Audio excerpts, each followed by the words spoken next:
Weewaawo ntendeeza Kristo, neebaza Katonda olw'ekirabo eky'obulamu ky'awadde ggwe wamu nange kubanga kyasobola okwatulira ddala nti Yesu ye Mukama. Nga bulijjo amaanyi amazima Kenneth era njagala okuba nga kulamusaako ggwe yenna muganda wange mwannyinaze akyatwalira ddala eddaala okuba nga weekuumira ddala mu byawandiikibwa. Olunaku olwayo tujja kuba nga tutunuulira ekitundu kyaffe ekyokubiri mu ssuula eya 26 ey'ekitabo kino eky'ebikolwa eby'abatume nga tutunuulira okukyusibwa okwa Pawulo wamu n'okubuulira kwe. Okukyusibwa okwa Pawulo wamu n'okubuulira kwe. So ku mulundi gwe twatandika nga tutunuulira kye tuyita ennyanjula ey'essuula eno era twatunuulira ebintu bingi bye tulina okusuubira mu ssuula eno. Twatandika nga tutunuulira Pawulo nga awaayo okwewoza kwe mu maaso ga Kabaka Agripa era ng'annyonnyolera ddala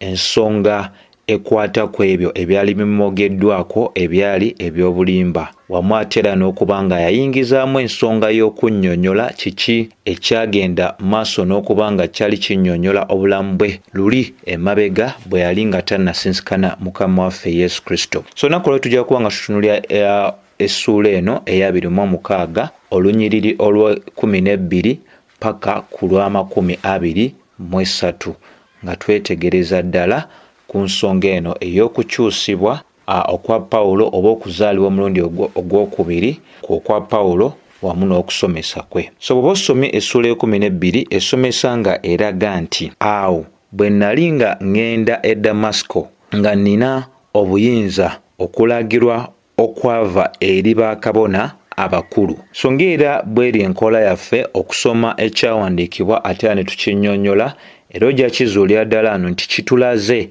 Pawulo agenda maaso n'okwewozaako mu maaso ga Kabaka Agripa ng'annyonnyolera ddala kiki ekyagenda maaso n'okuba nga kimutuukirako nnyini ddala, ng'era annyonnyola nti yali atandise olugendo olw'okubeera nga yeeyongerayo okuyigganya Abakristaayo. Jjukira guno gwe gwali omulundi gwe ogwokusatu mu kitabo kino ogwogera ku kukyusibwa kwe oba okuzaalibwa kwe omulundi ogwokubiri, nga ekitundu ekisookera ddala oya Bayibuli weeyogerera ku kukyusibwa okwa Pawulo y'ebikola batume essuula ey'omwenda olwokusatu paka olw'18 okwo nga kw'otadde n'ebikola batume 22 olwokuna paka olw'16 then omulundi ogwokusatu gwe guno gwe tuli okutunuulira. So ekyokubiri ky'osobola era okutunuulira mu kyawandiikibwa kino ky'ekyokuba nti Pawulo alagira ddala nti yafunanga obuyinza okuviira ddala eri bakabona abakulu. Teyali kabona wabula ayogera ku bakabona abakulu, ekitegeeza nti baali bangi abaali emabega w'omulimu Pawulo gwe yali agenda maaso n'okukola, omulimu ogwali omubi ennyo nnyini ddala ogw'okuyigganya abo bonna abagoberezi ba Mukama waffe Yesu Kristo mu Yerusaalemi wamu n'ebitundu ebirala ebyali byesudde Yerusaalemi. Ekirala kye tusobola okulaba kye ky'okubeera nti annyonnyola olugendo lwe yali agenze maaso n'okugoba olw'okubeera nga ayongerera ddala okukola omulimu ogwo gwe yali aweereddwako obuyinza okukola. Olw'13 ne lulaga nti mu ttuntu Kabaka ne ndaba mu kkubo omusana ogwava mu ggulu ogusinga okwaka okw'enjuba ne gumasaamasa ne gunneetooloola ne bali abatambula nange. Kati annyonnyola nti bwe nnali njitiridde ne nsukkuluma ne Yerusaalemi ndi ku lugendo luno olwa Damasiko, kino kye kintukako ayi Kabaka. Ayogera ku nsonga ey'okuba nti yalaba omusana ogwava mu ggulu ogusinga okwaka okw'enjuba ne gumasaamasa ne gumwetooloola wamu n'abo abaali naye. Ensonga gy'osobola okulabira ddala nti annyonnyola engeri eno ey'ekyamagero ey'okukyusibwa kwe yabaawo etya. N'annyonnyola nti obudde bwali mu ttuntu bufunze mu maaso ga Kabaka Agripa omulaga nti nali seebase, nali siroota wabula ekyantuukako mu budde nga bwa ttuntu, omusana ogusingira ddala okuba nga gwaka, n'ekitangaala kino ekyayaka kyali kisukkuluma n'ekitangaala eky'enjuba, ng'era ekigendererwa eky'okubeera nga ne kino yayagala kabaka ono akimanyi kwe kubeera nga yali ayagala awakanye ekirowoozo kyonna eky'okugamba nti yali osanga aloota byebyo byagenda mu maaso n'obbabuulira, n'alaga nti obudde bwali mu ttuntu. Era n'annyonnyola ng'alagira ddala nti Kristo Yesu mu kitiibwa kye eky'amaanyi yagenda mu maaso n'okuba nga alabika eri omwami ono. Kristo Yesu mu kitiibwa kye eky'amaanyi yagenda mu maaso n'okulabika eri omwami ono yali ayitibwa Sawulo, n'ekitiibwa kye yalabikiramu Pawulo akinnyonnyola kaakano ng'alaga nti kyali ky'amaanyi nnyo. Okwakayakana kuno kwali kw'amaanyi nnyo nga kusinga n'okwaka okw'enjuba. Era n'alagira ddala nti okwakayakana kuno kwagenda mu maaso n'omwetooloola wamu ne banne be yali nabo, era mu kuba nti kwali kw'amaanyi tebaasobola kusigala nga bali waggulu, wabula baamaliriza nga bagudde kye tuyita ekigo. So bino bikulu nnyo bya kutegeera. Era okwakayakana kuno okw'ekitiibwa okw'amaanyi okwava mu ggulu kwe kwakayakana Bayibuli kweyogerako mu Danyeri essula 12:3, okwakayakana okugenda okuba nga kunnyonnyola obulamu obwabo bonna abatuukirivu bajja kubeera nga babeera mu kwakayakana okusinga okw'enjuba oba okwaka okw'omusana, ensonga emu gye tulaba mu Matayo 13:42. Bw'osoma olw'e14 lugamba nti ne tugwa ffenna wansi ne mpulira eddoboozi nga lyogera nange mu lulimi Olubebbulaniya nti Sawulo, Sawulo, onjiganyiza ki? Kyekizibu gwe okusamba ku miwunda. Pawulo annyonnyola nti oluvannyuma lw'ekitangaala ekyo eky'amaanyi annyonnyola engeri gy'akyusibwamu, nti engeri okwakayakana kuno ekwali okw'amaanyi tekwabasobosa sigala nga bali waggulu, wabula ye ne banneebe baagwa olw'okuba nti bali tebakyasobola kutunula, ne bagwa ku ki? Ku ttaka. Ekisinga okwewuunyisa kye ky'okubeera nti Mukama waffe Yesu Kristo mu kitiibwa kye yalabikira omuntu ono ayitibwa omuyigganya, era n'ava ayogera mu lulimi Olubebbulaniya ng'agamba nti onjiganyiza ki? Nti olulimi Mukama waffe lwayogera si ze nnimi zino ze tuwulira abantu ze beekwasa nti njogera mu nnimi ez'abamalayika, gwe ne byenjogera noba nga tobitegeera gwe ky'onotegera Katonda abitegeera. Nga bwe tulaze ne mu masomo amala gonna, ennimi Bayibuli zoogerako zaalinga nnimi ezannamaddala abantu bonna ze basobola okuba nga bakola ki? Nga bategeerera ddala. Era ne Mukama waffe Yesu Kristo teyayogera ebyo Pawulo bye yali tategeera, wabula yayogerera ddala mu lulimi olwali olwa Pawulo, olulimi Olubebbulaniya, nga addiŋŋana erinnya lye emirundi ebiri nga mugamba Sawulo, Sawulo, onjiganyiza ki? Era nga bwe kyamutuukako Pawulo bwe yagenda maaso n'okinnyonnyola. Kino kitegeereza ddala nti okuyigganya eri erinnya erya Kristo Yesu kwa nnamaddala. Bw'abanga ne Mukama waffe Yesu Kristo akwogerako, akimanyidde ddala ti bangi bakyawa erinnya lye era bangi bakyawa abagoberezi be. N'ekirala ekitegeereza ddala omukwano ogwa Mukama waffe Yesu Kristo eri abo bonna abayigganyizibwa nga bali kitundu ku mubiri gwe. Kitegeeza nti byonna bye tuyitamu Mukama waffe Yesu Kristo abimanyidde ddala, era ekitutegeeza nti amanyidde ddala abayigganyizibwa n'abo ababayigganya n'ebyo bye bayitamu, nti y'ensonga eno gye tulaba gy'ayogera eri Sawulo ng'amugamba nti onjiganyiza ki? Era Pawulo agenda mu maaso n'okubeera nga yagenda mu maaso n'okunnyonnyola kabaka nti ebigambo ebyo ng'amaze okuba nga abiwulya onjiganyiza ki? Ebigambo ebirala byaddako okuwulya byali bigamba nti kyekizibu gwe okusamba ku miwunda. Emiwunda gye tulina otegeera gitegeeza ki? Emiwunda mu njogera ennyangu tusobola okugamba kye kintu ekyali ekigolovu obulungi nga bw'onaalaba effumu, ng'era kyakozesebwanga okubanga kisindikiriza ensolo okuba nga zigenda mu maaso. oba mu ngeri ennyangu era gye tusobola okuba nga tukitegeeza. Bwe twogera ku miwunda tutegeeza omuntu oba ekintu kyonna ekisobola okuwaliriza okukola ekintu. Kyanga omuntu anaakukwata akabaddiya, kye tuyita okukwata akabaddiya tugambe omuntu n'azingira emikono gyo emabega ate nga bw'agiwanika waggulu, asobola okwogeza byonna by'oteyagalidde kubanga okola ki ng'oyogera. Nti otuuka ku ddaala eribeera nga kati tosobola kubeera nga osalawo okugaana kino oba kiri. So emiwunda gino giryanga kye tuyita ekyali ekisikiriza. Mu ngeri eya Bayibuli ey'Theologia y'engeri gye tusobola okugamba nti Pawulo wano yali atuuse mu kiseera oba mu kifo ekyokubeera nti eggume lye lyali likomezebwa nga oyo atalina bwagazi bwa kukola ekyo Katonda kyayagala aweebwa obwagazi okukola ekyo Katonda kyayagala omuntu oyo akole. So Pawulo yali atuusiddwa ku nkomerero ye, yali atuusiddwa ku kisenge nga talina ngeri yonna gy'asobola kubeera nga kati agaana ekyo Katonda kyali asazeewo kubanga akola ki atuukiriza mu bulamu bwe. Kino yeno ensonga emu ennyonnyola obulokozi ti omuntu asobola okwepanka n'ayogera kino n'ayogera kiri n'agamba nze sisobola kulokoka, nze sisobola kulekayo bakyala, nze sisobola kulekayo mwenge, nze sisobola kuleka sigala, sisobola kuleka bubbi, sisobola kuleka bulimba, sisobola kuleka kino oba kiri. Omuntu oyo abeera ayogera naye era aba ayogera mu maanyi ge, aba ayogera mu busobozi bwe, abeera ayogera ekyo ekiba kijjudde omutima gwe kubanga gwalibwalibwa dda ebintu ebyo.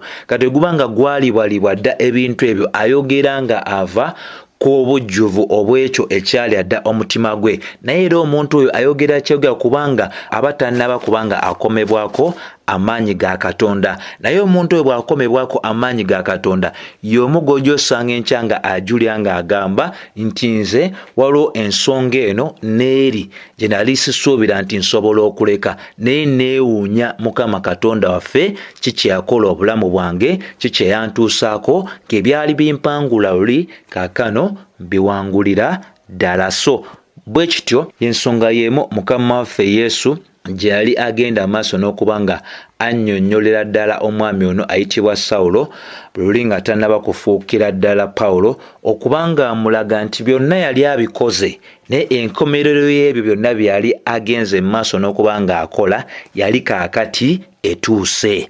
Ekiseera eky'okuyitibwa kwe kyali kituuse. Ensonga y'emu eraga ekiseera eky'okuloka kwa buli muntu yenna eyalokoka. Ffe ffenna tumanyidde ddala nti akaseera ako bwe kaatuuka twali tetukyalina ngeri yonna kaakano egaana oba egenda mu maaso n'okuba nga egamba nti sijja kubeera nga nkola ki nga nkyuka okuva mu bino byentambuliramu. Kuba akaseera ako kaba katuuse oweebwa obusobozi oba amaanyi ag'enjawulo gayitirira waggulu w'ekyo kibadde kikuwangula n'otuuka okubeera nga okyawa ky'obadde oyagala ennyo ekitagulumiza Katonda n'otandika okuba nga oyaayanira ebyo ebiweesa Mukama Katonda ffe ekitiibwa. So olw'ekumi lugamba nze ne ŋŋamba nti gwe ani Mukama wange. Pawulo ayogera mu maaso ga Kabaka Agripa, okwo nga kwe kuli ne Berenike, okwo nga kwe kuli n'abaami abakulu, okwo nga kwe kuli n'abakungu ab'omu kibuga. Pawulo n'ayanukula eri eddoboozi eryo lyagenda mu maaso n'okuwulira lyali limugamba nti onjiganyiza ki mu 15 nti nze ne mugamba nti gwe ani Mukama wange, Mukama waffe n'amugamba nti nze Yesu gw'oyigganya ggwe. So teyamwekwekerera wabula yagenda mu maaso n'okubeera ng'akola ki amwatulira nti nze Yesu gw'oyigganya. Ekitutegeeza ddala ti Mukama waffe Yesu Kristo si mufu, oyo yafa ku musaalaba eggologoosa. Kituufu ddala ng'ebyandiko ebisomesa ti oluvannyuma lw'ennaku 3 yagolokoka okuva mu ki mu bafu, era kaakano wetwogerera mulamu atudde ku mukono gwa Kitaffe ali mu ggulu era anaakoma okubeera nga alamula abalamu n'abafu. So yoyo eyagenda mu maaso n'okuba nga alabikira Pawulo, era mu kaseera kano Pawulo yali mu kutya okw'amaanyi, ng'era okutya okw'amaanyi kwe kwali kugenze maaso n'okubeera nga kumwambala. Kyava abuuza, gwani mukama wange? Ekyokubiri kye tulaba ky'ekyokutegeera nti oyo eyagendanga okuyigganya, eyagendanga maaso n'okuwakanya n'okuyisaamu amaaso ekkubo erya mukama waffe Yesu Kristo wamu n'erinnya lye, kaakano mukama waffe Yesu Kristo yamulabikira mu kitiibwa eky'amaanyi ennyo nnyini ddala. Ekisinga okwewuunyisa nti mukama waffe mu kisa kye yakola kino kye yakola, naye singa tekyali ekyo kyali ekyawukana kuffe abantu ffenna abalala, yandibadde nga alabika mu kuba nti asaanyaawo Pawulo ono olw'ebintu ebingi bye yali akoze. N'ekyo kitulaga ekisa ekya mukama waffe Yesu Kristo nti eri omuntu eyavumaganya erinnya lye, omuntu eyayigganya abagoberezi be, omuntu yakola ebyensonyi eri abo bonna abaatula erinnya lye, yagenda mu maaso n'okulabika gy'ali mu kitiibwa eky'amaanyi, ate era n'abeera ow'ekisa gy'ali okuba nti takola ki? Tamusaanyawo, kubanga yali agwanira kufa olw'ebyo yali agenda mu maaso n'okukola. Olw'16 lugamba nti naye golokoka, mukama waffe olwo akyayogera, oyimirire ku bigere byo, kyenvudde nkulabikira nkulonde obeere nga omuweereza era omujulirwa ow'ebyo mw'ondabidde era ow'ebyo mwe nnaakulabikiranga. Kati ekyo nakyo kikulu kyakuba nga kitegereka nti kati wano Pawulo olunnyiriri lw'16 lunnyonnyola mukama waffe Yesu Kristo engeri gye yagenda mu maaso n'okuba nga ayawula omuntu ono, ng'alaga nti naye golokoka oyimirire ku bigere byo, kyenvudde nkulabikira nkulonde obeere nga omuweereza era omujulirwa ow'ebyo by'ondabidde era mu ebyo mwe nnaakulabikiranga. Kano kakulu kakutegeera nti okulabisibwa kwa mukama waffe eri Sawulo kwali kulabisibwa okw'okuba nti yali takyusibwa bukyusibwe okuggyibwamu omutima ogw'ejjinja, okuteekebwamu omutima ogw'ennyama, naye ate era okulabisibwa kwa mukama waffe Yesu Kristo kwali kulabisibwa ate era okw'okwawula omusajja ono abeeko omulimo gw'agenda mu maaso n'okuba nga akola mu bwakabaka bwa Katonda. So waneeno amuwa ensonga lwaki yali agenze mu maaso n'omulabikira. Era kikulu nnyo okujjukira nti mu bantu bonna mukama waffe Yesu Kristo be yalonda okuba abatume, Pawulo ye yali omutume asemberayo ddala, ffenna nga bwe tumanyidde ddala mu Bakolinso 15:8 paka 9. Era kikulu okutegeera nti Pawulo okubeera omutume kino kyali kigwanira okubeera okubanga ekimu ku bisaanyizo by'omuntu okubeera omutume, omuntu oyo yali agwanidde okubanga alabye oyo Kristo Yesu Masiya eyafa n'azuukira. Era Pawulo tujjukira ddala engeri gy'agenda ddala maaso n'okusirisa Abakolinso mu Bakolinso 9:9 paka 2 bwe yagenda maaso n'obbalagira ddala nti siri mutume wa Kristo Yesu, saalaba Yesu.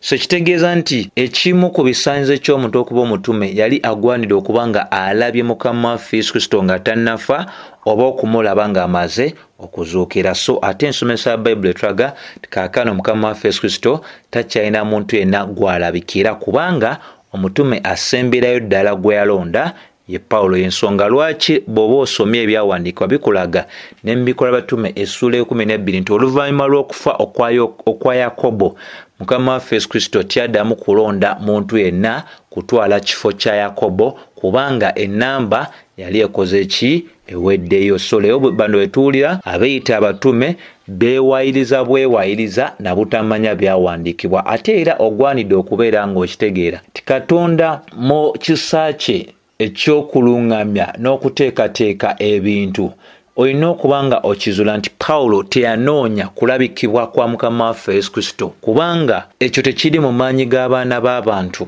Waliwo abanoonya okubeera nga bafuna okulabikibwa okwa mukama waffe Yesu Kristo oba ofuna okulabikibwa okw'amaanyi amangi. Ebyo byonna Bayibuli tebitukkiriza bikola.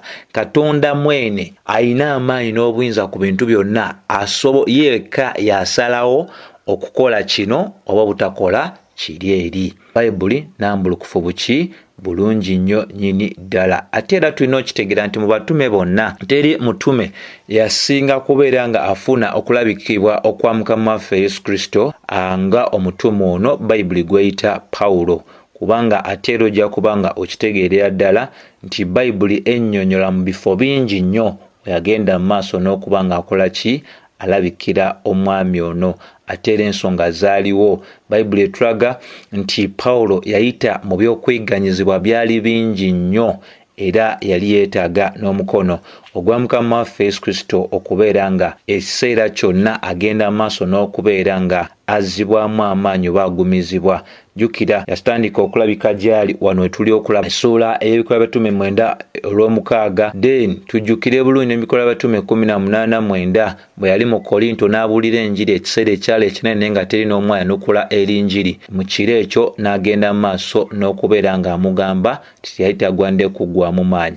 Ebikola by'abatume essuula ya 22 olw'e17 mpaka olwa21 lwe tulimu era tulaba ensonga y'emu ate era kyekyo kye kimu kye tulaba n'ebikola by'abatume 22:11 bwe yamulabikira neera n'amugamba nti yali tagwanidde kubanga alekera okubanga anyweza ensonga ng'amugamba nti yali akoze mu Yerusaalemi ekyokumujulira yali agwanidde okukola ensonga y'emu ne muki ne mu Ruumi. Era tulaba n'ebikola by'abatume 27:23 nti Pawulo yaddamu n'abeera nga afuna embeera eyo y'emuso. Bino bikulu byakola ki byategeera. So teriyo kulabisibwa kwa Mukama waffe Yesu Kristo eri omuntu yenna omulala leero kubanga byonna byagala tutegeere biri mu byawandiikibwa. Si nti tasobola, asobola, naye ekibuuzo ekikulu kiyinza kubeera nti ku nsonga ki kubanga byagala tutegeere yabitwadda mu byawandiikibwa. Bw'oba otunuulidde ebikola by'abatume 26 olw'e17 lugamba nti nga nkuwonya mu bantu ne mu baamawanga nze gye nkutuma okuzibula amaaso gaabwe. Kati n'omulimo gunnyonnyolebwa gwe yagenda maaso n'okuba nga aweebwa nti Pawulo agambibwa nti yali aweereddwa omulimo ogw'okuba nga agenda eri abantu ab'enjawulo okubazibula amaaso, naye omulimo ogwo gwali tegugenda kubeera nga mwangu, gwali mulimo muzibu nnyo. Ensonga lwaki amugamba nga nkuwonya mu bantu ne mu baamawanga. Kyobulaba nti kikulu nnyo otegeera nti teri mukristaayo asobola kufa oba okufa tekulaba muntu mukristaayo paka ekiseera kye nga kituuse. Obulamu bwaffe buli mu mikono gya Katonda n'ebiseera byaffe biri mu mikono gya Katonda. Era tulaba nti mitawaana egy'enjawulo Pawulo gye yagenda maaso n'okubeeramu kyali kitwalira ddala Katonda mwene okubeera nga yagenderanga ddala maaso n'okubeera nga akola ki alokola omwami ono okuva mu mikono egya Abayudaaya n'abo ab'amawanga kubanga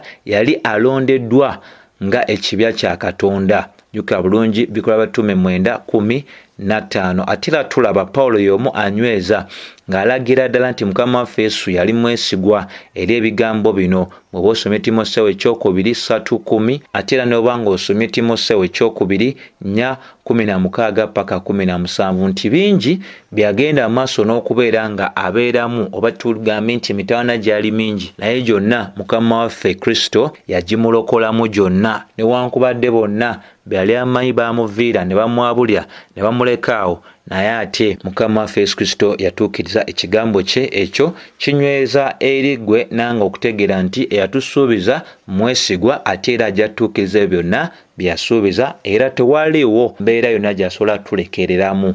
Ne bwe tubeera nga tusoomozeddwa tutya nga tulaba nga ye atali wamu naffe tulina kukkiriza kigambo kye nti ali wamu naffe. 18 olw'18 lugamba nti bakyuke okuva mu kizikiza badde eri omusana n'okuva mu buyinza obwa Sitaani badde eri Katonda, balyoke baweebwe okuggyibwako ebibi n'obusika n'abo abaatukuzibwa olw'okukkiriza nze. Bayibuli ebyogedde era ndowooza obirabira ddala. Ky'omulimo gwe guno ogw'okubeera ng'amaaso g'abala gaalina ozzibulwa kubanga buli muntu yenna atali mu Kristo Yesu, Bayibuli eraga mu 18 omuntu oyo aba akyali wansi wa kizikiza, omuntu oyo abeera akyali wansi w'amaanyi ga Sitaani, era omuntu oyo aba tannasonyibwa bibi bye, era omuntu oyo aba tannabakola ki kutukuzibwa. Naye guno omulimu ogwali guweereddwa Pawulo gwa kuzibula maaso abo abali mu kizikiza badde eri omusana, abo bali wansi wa Sitaani badde eri Katonda, abo batannasonyibwa bafune ebibi byabwe bibeere nga bikola bitya bisonyibwa. Ekyo Katonda yekka yasobola okubeera ng'akola ki ng'akikola. Era abo bonna ababa bazaaliddwa omulundi ogwokubiri ekyo ekyatuuka ku Pawulo kye baba tugwanidde nabo okubanga bakola. Ti Pawulo bw'amala okukyusibwa ate yaweebwa ekkatala ery'okubuulira abalala. Naffe bwe tumala okuzaalibwa omulundi ogwokubiri ekkatala eriba lituweereddwa lya kubuulira abalala enjiri. Olw'ekumi lugamba nti kale Kabaka Agulipa saalema kugondera okwolesebwa okw'omuggulu. Kino kye kinywereza ddala ensonga gye twalabye bwe yagambibwa nti kyali kizibu eri ye mu Lw'ekumi okubeera nga asamba emiwunda. Nti Pawulo ye mwene annyonnyolera ddala ano nti yali agenda ddala n'okunnyonnyola Kabaka Agulipa nga mugamba nti ebyali bimugambiddwa luli yatuuka ku ddaala ery'okuba nti ebyo byali mugambiddwa byali bya ddala, yali tasobola kusamba miwunda,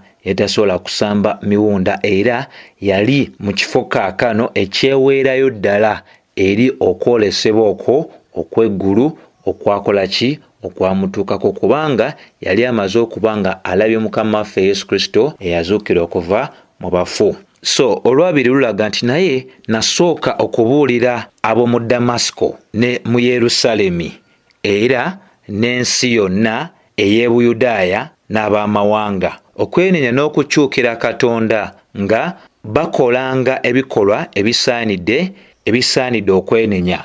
Pawulo kati era anywereza ddala n'annyonnyola n'ebyo bye yabuuliranga nti okubuulira kwe yabuuliranga ng'amaze okuba nga akyusibwa, aggyibwamu omutima ogw'ejjinja n'ateekebwamu ogw'ennyama, ayogera mu maaso gaabo bonna abaali bawuliriza, kwe kuba nti yabuuliranga ensonga ey'okwenenya n'abantu okukola ebikolwa ebisaanidde okwenenya. Ekitegeereza ddala nti alaga ekifo kye yali agenza okuyiganyaamu ekya Damasiko ate kyatandikirako ddala okubuulira enjiri, n'adda mu Yerusaalemi, n'adda e Buyudaaya, n'alyoka adda n'eri mu amawanga gonna. Naye ensonga enkulu ate era gy'akoonyeeko ye y'okuba nti tutegeera nti enjiri eyannamaddala ereeta okwenenya. Teri agamba nti asinsikanye enjiri eyannamaddala n'ateenenya. Oyo yenna asinsikana enjiri eyannamaddala n'agamba nti azaaliddwa omulundi ogwokubiri oba yazaalibwa omulundi ogwokubiri, ebikolwa bye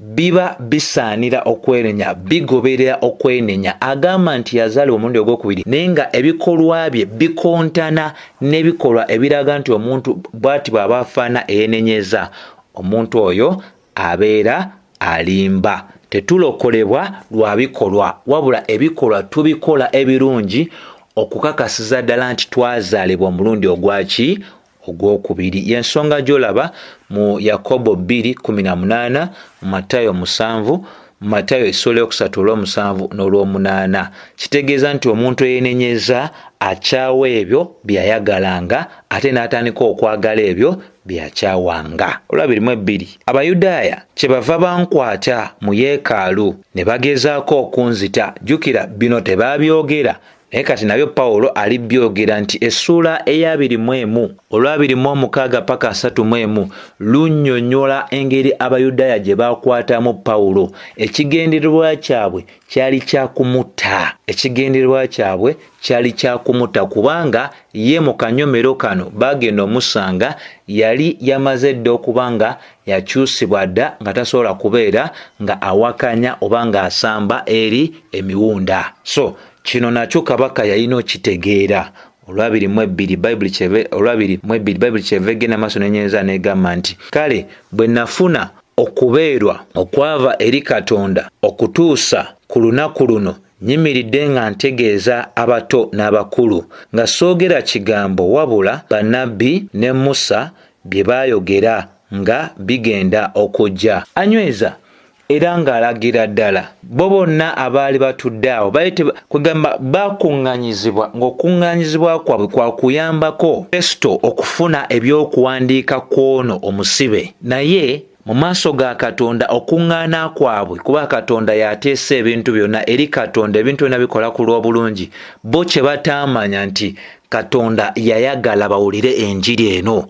bwe baba bakuzikirira bazikirire bulungi naye ng'enjiri bakoze batya bajuulidde. Ate yali abayimiridde mu maaso yalina okwoza ye musajja eyayogerera ddala nti enjiri yali temukwasa ki ensonyi. So abannyonnyola ng'abalaga obuweereza bwe okubanga bwali bwa ttutumu, okubanga bwalaba omukisa ogw'amaanyi, omukisa ogwo ogw'amaanyi gwavaawa.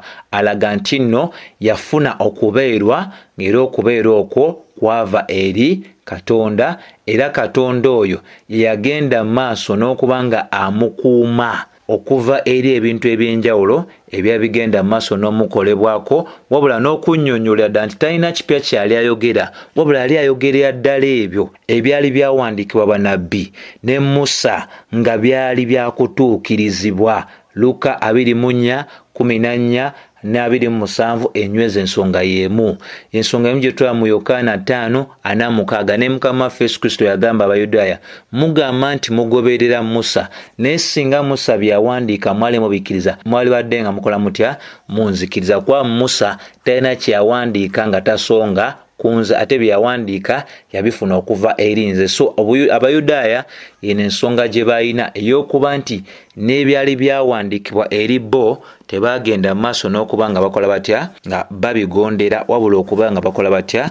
Nga babiwakanya. Olwabiri mu 3 olusemberayo ddala Bayibuli etulaga nti ne kigwanira Kristo okubonyaabonyezebwa, era ye bw'alisooka okuzuukira kw'abafu, okubuulira omusana abantu n'abamawanga. Bwe boogera ku bantu wano bategeeza Bayudaaya, bwe boogera abamawanga bategeeza abataali Bayudaaya. So ensonga zonna zirambikibwa ddala bulungi nti Pawulo abalagira ddala nti byonna ebyo ebyayogerwa ku Masiya, bannabbi ne Musa nga bitegeeza ku kufa kwe n'okuzuukira, bwe bityo bwe byagenda mu maaso n'okuba nga byatuukirizibwa. Era ebyo byali annyonnyola abantu ti okubonaabona kwa Masiya kwali kwayogerwako dda, Baebbulaniya 2:10. Okuzuukira kwe, Bakolinso 1:15-2, yazuukira ng'ebyandiko ebisomesa, wamu ate era ye n'okubeera ekitangaala eri Abayudaaya n'abamawanga.